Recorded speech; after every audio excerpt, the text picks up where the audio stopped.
I am so thankful to be given the opportunity to present research that I'm putting together for my doctoral proposal. It's about the consciousness that I am calling the Bully Archetype. And I'm naming my project The Bully Archetype, a Phenomenology of Malformed Consciousness in the Face of Death. I say that to the extent that we're living on Earth in a way that's destroying the planet and all the living systems, I think it's important that we ask, how did we get here? And what is the consciousness that has created all of the problems on the planet, what I call, and others call a dystopian reality? I think that the dire crises of our time call for an investigation into the origins of this consciousness. And that's why I call it a bully archetype. I've been searching for other words, but I feel like in the vein of archetypal studies, Jungian psychoanalysis, and understandings of what a bully is, I think it does characterize this state of consciousness that needs power in order to survive. And my research sort of delves into what happened and when to human beings as a collective that shifted in us so that we exert power and domination over the entire material world and all other living beings and our own communities. And these forms of power manifest in ownership, property ownership, slavery, rape, war, accumulation, hoarding, capitalism, and patriarchal expressions of power. So my project is looking at the root cause of this alienation. I think we're alienated from our true nature as one with the planet, one with the universe, one with all of humanity and Earth's living systems that James Lovelock and Sean Kelly and others call Gaia.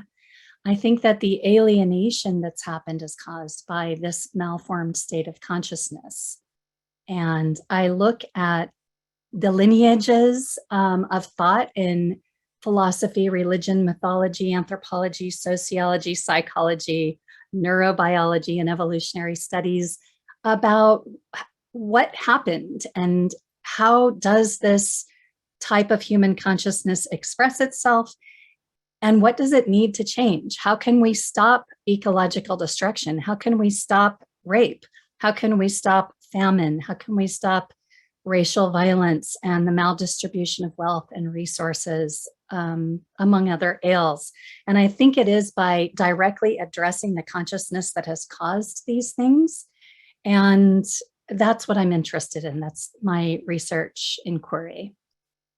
I think that when people ask me, well, what is the bully archetype? I find myself saying it's a form of consciousness that was traumatized in the face of death. And so people say, why are you talking about death? And I think in the research that I've been doing, there is something about the realization that Buddha is famous for talking about when he goes out into the world as this pampered prince and sees death around him, and in his traumatized state goes up on the mountain and sits under a tree and realizes that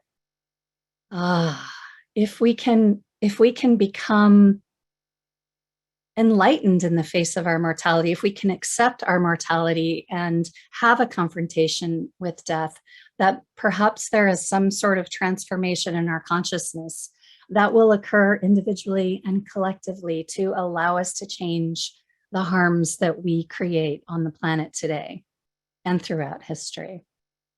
I think that the bully is characterized by expressing itself through acts of control and dominance in order to experience psychologically a sense of conquering death. So that all of these malformed manifestations of the bully archetype are humanity's attempt to confront death, but in a maladapted way. I think that there are studies and schools of thought like Tibetan Buddhism that focus on how can we use death as a way to live well, live properly. And all of the different schools of thought, from ancient philosophy to Carlos Castaneda's Don Juan Matus, who says we should use death as an advisor to live properly, that all of our human philosophy and religion is practice for death. And I think that the taboo that we have in the Western world against death, even talking about it, prevents us from the next stage in our evolution. And there is something about human consciousness that's stuck in this traumatized state, in the fear of death. I first started looking into why am I looking at what created the bully archetype? And it first started with work I was doing on a documentary about rape. And I sort of did a mind map of all of these lineages and lines of thought that have contributed to current rape culture. And you'll notice in the bottom left, a big pink arrow points to the bully archetype and thanatophobia. And that's sort of when the light started going on. The research into why is there rape and what kind of consciousness causes rape inevitably led to the realization that there is something in human consciousness that not only causes rape, but it lynches people, it creates the maldistribution of wealth so that there are people starving all over the planet. It creates a nuclear arms race and can drop atom bombs on entire world, urban populations, etc. So this sort of consent documentary that I'm making about rape led to my desire to pursue doctoral studies in research into the bully archetypal consciousness. I look at the causes of what I'm considering a disease, and the investigation of the reason for the bully archetype in human consciousness, and couching it in my theory of thanatophobia as a key species-wide traumatizing event. And I think that the bully archetype is a survival mechanism of a malformed expression of power and domination. It creates alienation. It experiences a sense of immortality through materialism and the accumulation of wealth and hoarding, which I link to the creation of capitalism.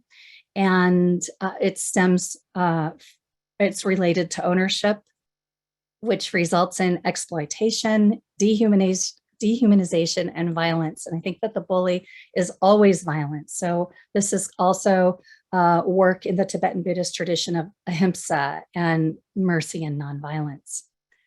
The bully archetype, as driven by thanatophobia, individually and collectively, is a state of consciousness that I think we're stuck in, and we will not evolve until we face it. I am looking deeply at Robert Thurman and Andrew Holochek's studies in Tibetan Buddhism currently as a way to help us individually and collectively face our mortality so that we can create a more beautiful world in which Earth and her living systems aren't dehumanized, destroyed, plundered, and harmed.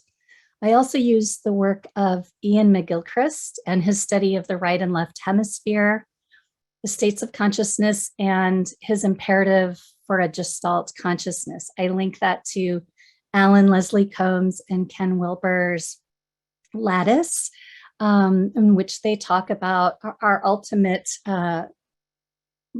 state of consciousness could be integral, non-dual consciousness. And I think that there's something about the bully archetype that is what Combs and Wilber call gross consciousness. And I want to understand the mechanisms by which we can move from gross consciousness to this integral consciousness. And I think that individually and collectively, we need to look at ways that we can do that so that we will make decisions to change our political, economic, socio organization on the planet so that we're no longer harming.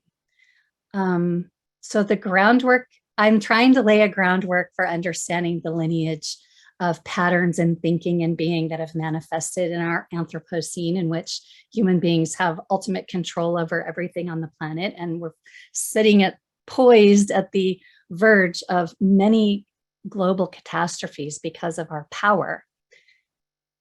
Let's see, I'm going to jump ahead for a minute and talk about how I look at theories of evolution and types of consciousness from Tibetan Buddhism, Carl Jung, James Hillman, Gebser, Hannah Arendt, Robert Bellah, Alan Leslie Combs, Karl Marx, Sylvia Federici, Rita Segato, who's doing really important work on the malformed psyche that she calls a toxic masculine psyche, but I'm trying to remove myself from using the words of toxic masculinity and divert, the dichotomy of masculine and feminine.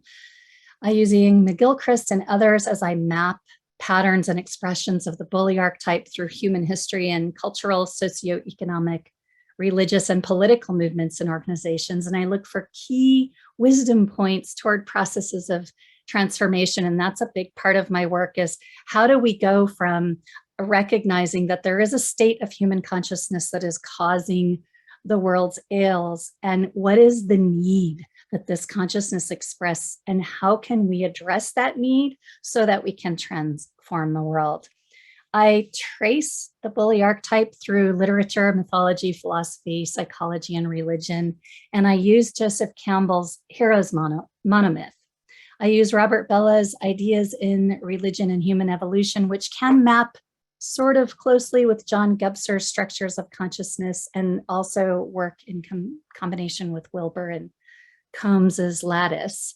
I look at the historical development of the bully archetype as a survival response to thanatophobia, and I trace its manifestation in dehumanizing and life-negating expressions throughout history. I would like to know how to engage other people in talking about this, and I am interested in changing the word bully.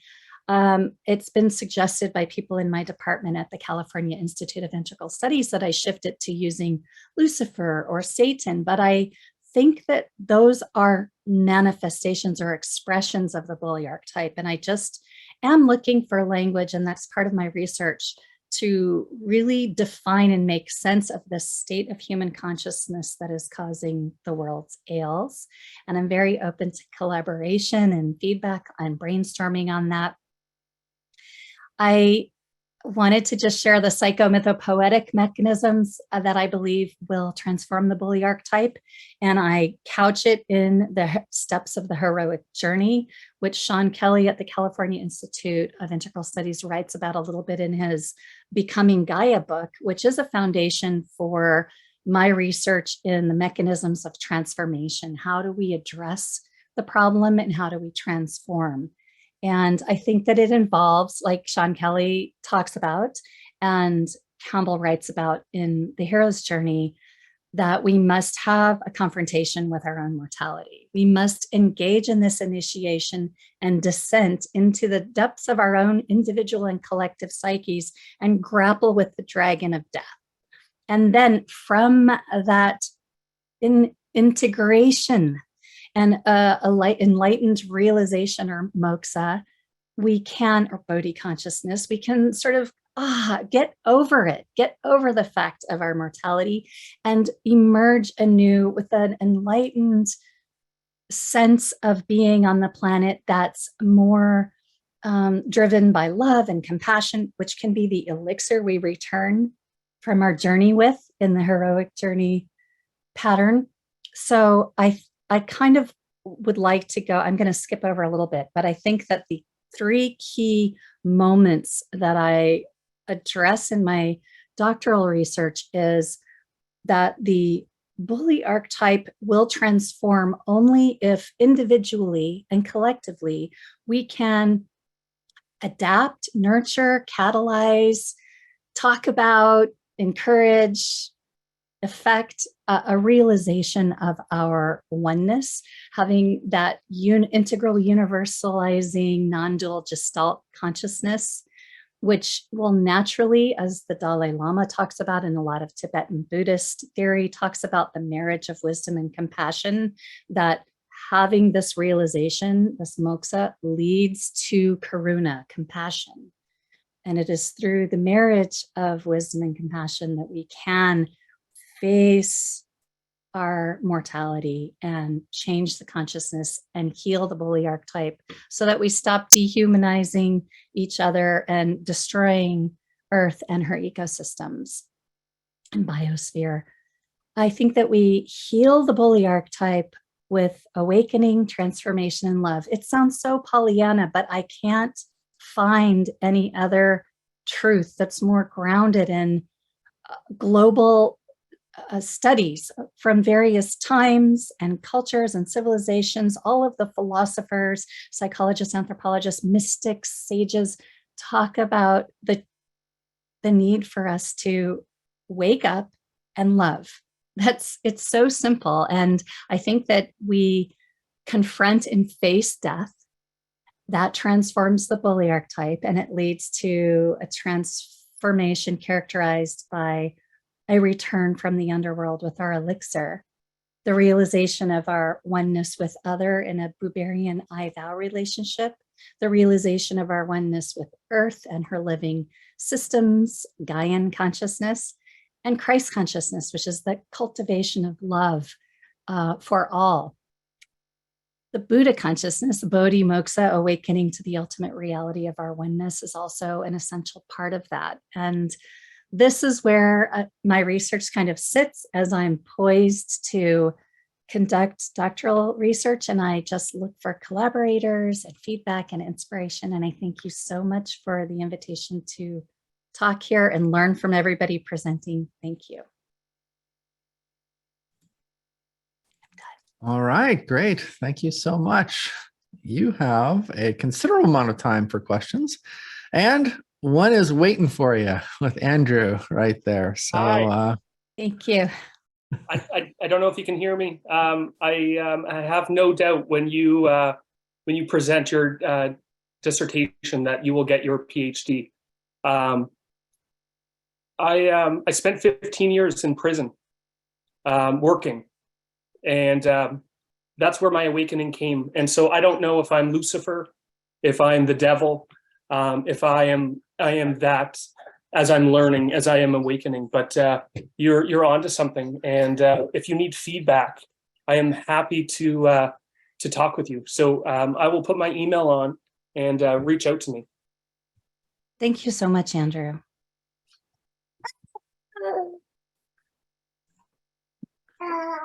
Thank you, Andrew. Laurel has a question too.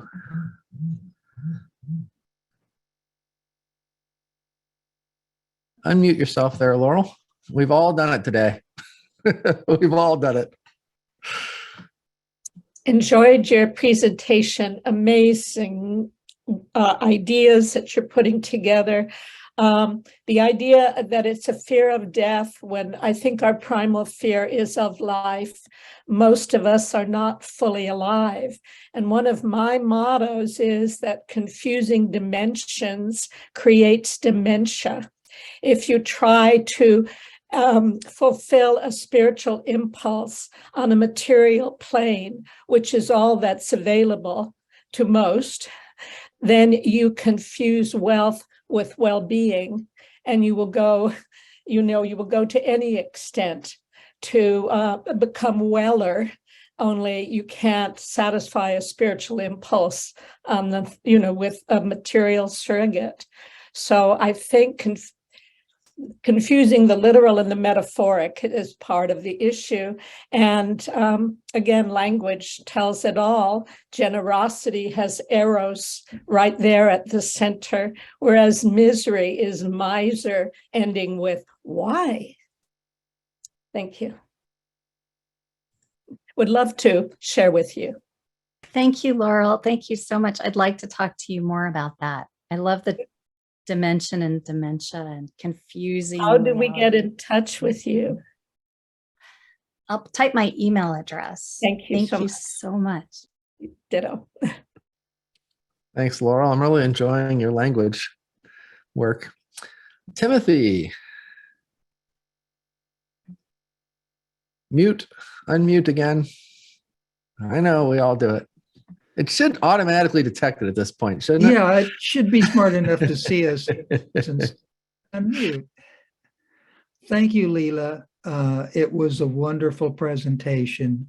and you probably should get 3 or 4 PhDs. But in any event, I wanted to say that to understand that the importance is we need to understand unity, wholeness, oneness.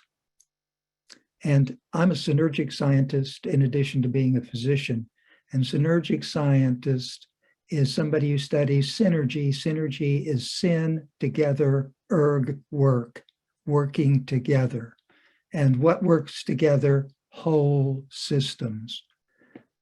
When we understand that nature is a unity of unities, then it becomes obvious that we have to take care of everything. And of course, that solves all problems. So I would like to help you as well, because I want the world to work together. Thank you.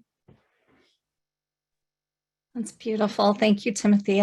I want to talk to you more. I love the word unity. Thank you. There are some in the chat as well. If you want to scroll back and take a look, see if there's anything looks like you might want to answer. Oh, was William talking to me about polyvagal theory and the effects of feeling unsafe? I don't know if William's still here, but I think that's one of the parts of my research that I started last summer under Mordecai Ettinger through his brain studies was really about the mechanisms of trauma and how did humanity get so traumatized that we're stuck in these destructive systems. And I think polyvagal theory has a lot to teach us. The work of Dr. Stephen Porges, his research on polyvagal theory and how to heal PTSD. I'd like to hear more about your thoughts on that, William. Thank you.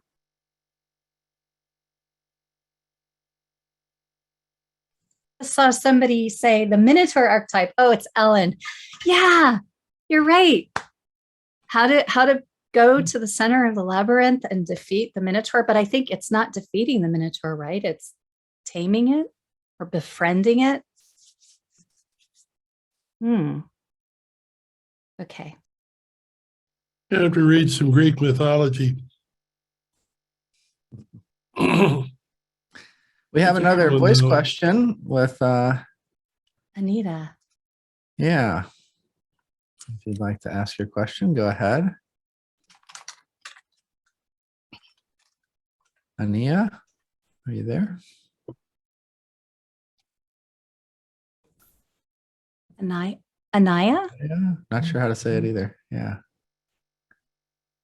For your presentation, it speaks to a lot of the conversations I have with my friends who love to meditate, and I'm wondering if you've researched any programs that teach like children how to interact with their consciousness and how to navigate fearful situations, and what kinds of like successes there may have been. Thank you, Anaya. I'm not informed on any kind of child psychology or child therapy, and the only work that I've done with children is taking Gabrielle Roth's 5 Rhythms expressive movement therapy into after-school programs in San Francisco. I did that all through the 90s. And the thing that was helpful with movement, authentic movement for children, was just that is a place where they get in touch with emotions. It's a way to express emotions. But that's all I can say. I'm not an expert. I don't know. Thank you so much for your questions. Thank you very much. Dana? Awesome talk. Okay, so my question to you is, what does it look like to face death? What would be the techniques or methods or practices? I love what you're talking about. This is a nugget that I really want to dive into. And I obviously have my own experiences. I have had real near-death experiences, which medically is you're declared dead and you have a conscious experience while you're dead. You come back from being dead and you're transformed. I've had that. I've had medical death in my life, and I think that's at an early age. So it probably triggered my own obsession and interest in what is the nature of death, and then somehow linking it up through my research in rape with the bully archetype. But I don't know. And I know that there are a lot of philosophers and psychologists and religious scholars who are talking about the confrontation with death as an integral part of our psychological transformation. Even I know that Carl Jung talks about it extensively, and it's sort of at the core of the meeting with the true self and the Heros Gamos, discovering that the ultimate shadow in the human psyche is death. And I'm not sure, but I know that that's where I would like to look at, because I'm very aware that this is very much in the realm of theory. And how do we get it down into human beings and people who are talking about how do we face death? How do we confront death? What is the mechanism, and what does it look like? And I know that each of us have to go through it, but there are people like Sean Kelly at the California Institute of Integral Studies, one of my primary professors, who says it has to be a global, collective near-death experience. So there are people who think it has to be a nuclear holocaust or complete climate destruction, whatever it is. Are we going collectively and individually through these deaths? And how does that happen? And what do people have to say about it?